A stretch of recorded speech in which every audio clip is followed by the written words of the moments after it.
नमस्कार दोस्तों, कैसे हैं आप सब। आप सभी का मैं तहे दिल से आप ही के अपने चैनल गीता उपदेश में स्वागत करती हूँ।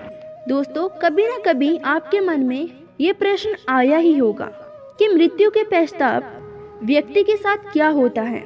इस प्रश्न का जवाब हिंदू शास्त्र के महत्वपूर्ण ग्रंथ यानी गरुड़ पुराण में दिया गया है।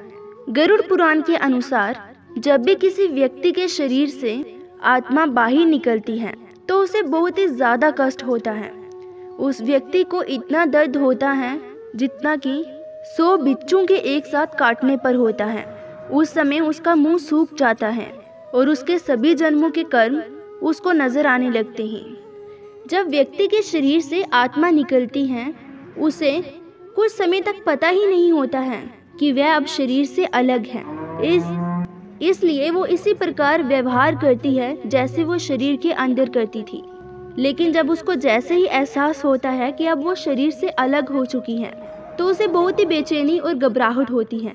शरीर से निकलकर खड़ी आत्मा अपने सगे संबंधियों को पुकारती है, लेकिन उसकी आवाज कोई नहीं सुन पाता है। इससे आत्मा को और भी बेचैनी होने लगती है।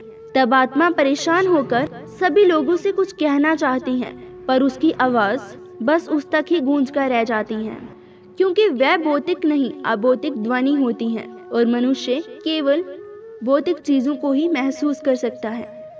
वर्षों तक शरीर में रहने से जो सांसारिक माया का आवरण आत्मा पर पड़ा होता है, उससे मोहवश आत्मा दुखी होकर कभी अपने मृत शरीर को कभी अपने सगे संबंधियों को देखकर उनसे बात करना चाहती है, लेकिन ये प्रयास विफल होता है।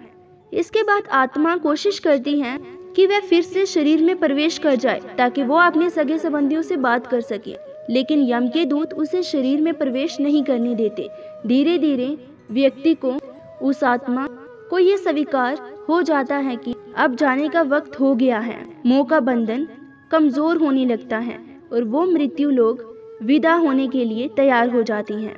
लेकिन वो एक बार जाने से पहले फिर वापस पीछे मुड़कर देखती हैं।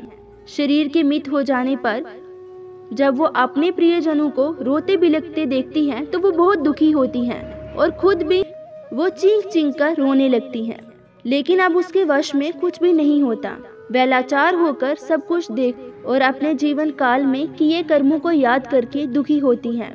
यम के दूत आत्मा से कहते हैं कि चलो, अब यहाँ से चलने का समय आ गया है, और कर्मों के अनुसार उसे लेकर यम मार्ग की ओर लेकर चल पड़ते हैं। कुछ ही समय में आत्मा मृत्यु लोक की सीमा को पार कर एक ऐसे मार्ग में पहुंच जाती है जहां ना सूर्य की रोशनी होती है ना चांद की चांदनी।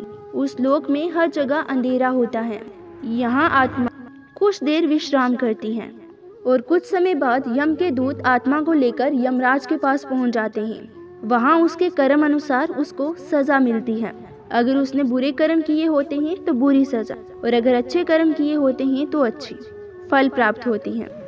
और जब आत्मा का हिसाब किताब पूरा हो जाता है तो उसके पिछले जन्मों के कर्म किए अनुसार अगला जन्म मिलता है। दोस्तों, ये थी मृत्यु लोक की सारी जर्नी। अगर आपको वीडियो अच्छी लगी हो तो प्लीज आपसे हाथ जोड़ के रिक्वेस्ट है, इस चैनल को सब्सक्राइब कर दीजिएगा और कमेंट में जय श्री कृष्णा लिखना न भूलें। वीडियो अच्छी लगी हो तो लाइक करना। धन्यवाद। जय श्री कृष्णा।